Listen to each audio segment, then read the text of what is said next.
You're touching a screen. You feel the weight of your body. You feel reality. But what if I told you that science just proved your sense of touch is a total hallucination? That you've never actually touched another human being in your entire life? Get ready, because we're about to break the universe. Eyes for a fleeting second. Contemplate the chair supporting your frame, the floor resisting your weight, or the cold glass of the screen currently held within your grasp. To your conscious mind, these objects possess an undeniable, localized there-ness. They feel rigid, they feel textured, and they feel fundamentally, unshakably solid. Your entire biological history, every evolutionary instinct you possess, is predicated on a singular, unwavering assumption. That when you reach out to interact with the world, physical contact occurs. But today, I am here to peel back the veil and reveal a truth that is as haunting as it is scientifically absolute. Every sensation of touch you have ever perceived, from the warmth of a sun-drenched stone to the visceral heartbeat of a loved one, is a sophisticated, quantum mechanical fabrication. In the most literal sense of the physical laws governing our universe, you have never, not once in your entire existence, actually touched a single thing. To grasp the magnitude of this cosmic prank, we must descend. We must move past the visible world of skin and bone, past the complex cellular machinery of your biology, and into the terrifying, hollow architecture of the atom. We were often taught the Bohr model in school, a neat, orderly system where electrons orbit a central nucleus like planets around a sun. But that model is a convenient lie, a mental shorthand designed to keep us from losing our minds in the face of the infinite. In reality, an atom is approximately 99.9999999% absolute, terrifyingly empty space. To visualize this scale, imagine an atom expanded to the size of a massive cathedral or a sprawling football stadium. The nucleus, the part we consider solid matter, would be the size of a single small marble sitting at the center of the 50-yard line. The electrons? They would be like invisible, ghostly gnats buzzing around the highest rafters of the nosebleed seats. Everything between that marble and those gnats is a profound, echoing vacuum of nothingness. So, if you are made of nothing, why don't you simply phase through your chair like a ghost? It is because of a microscopic, invisible war of repulsion. Every atom in your body is cloaked in negatively charged electrons. As you attempt to touch an object, those electrons repel one another with unimaginable ferocity. You aren't touching the world, you are a permanent hovercraft, levitating on a cushion of electromagnetic force, hovering a billionth of a meter above a reality that refuses to let you in. In the quantum realm, electrons are the ultimate practitioners of social distancing. They follow a fundamental decree that no two fermions can occupy the exact same quantum state simultaneously.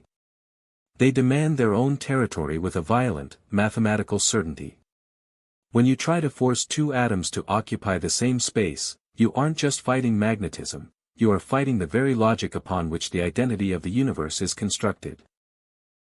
You are trying to break a law that was written into the fabric of time itself. Imagine a darkened ballroom filled with dancers, each spinning at 10,000 miles per hour with their arms extended. From a distance, the room looks like a solid, impenetrable mass of movement. If you tried to walk through that room, you wouldn't be stopped by solid bodies, you would be violently deflected by the sheer kinetic velocity of those spinning arms. This is the electron cloud.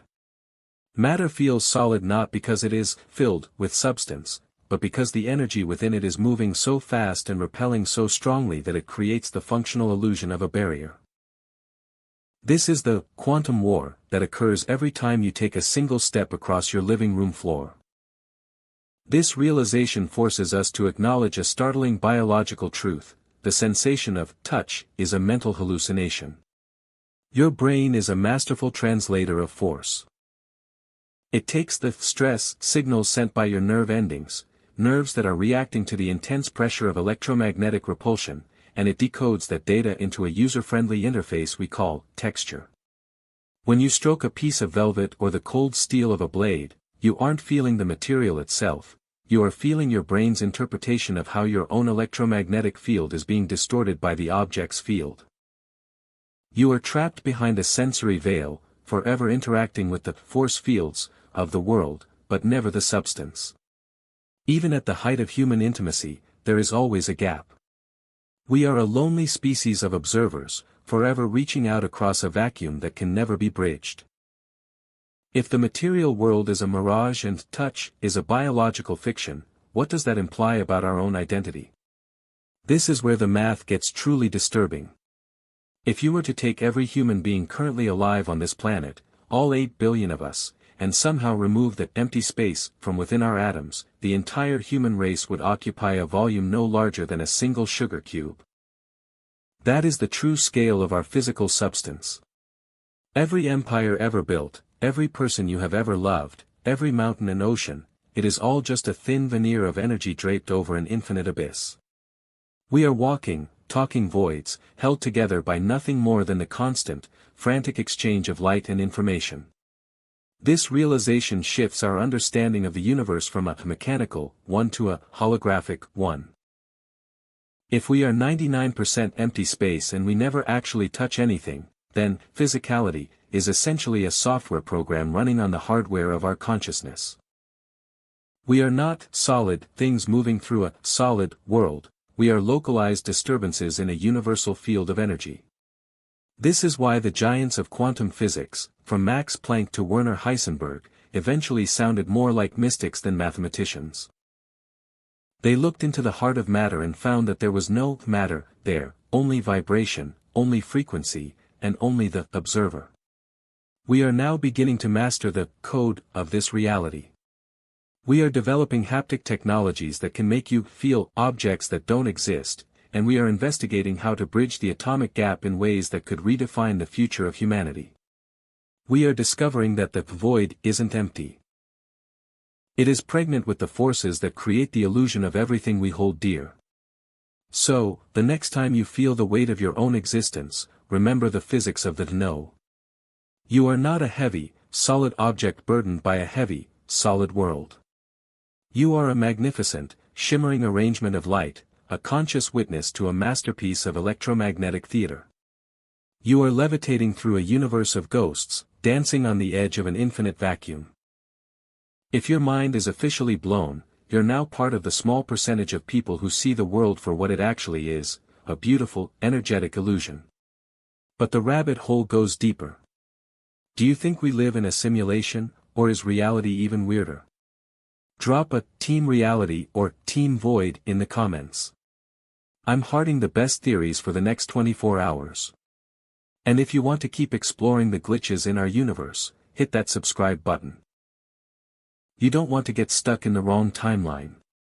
Stay curious.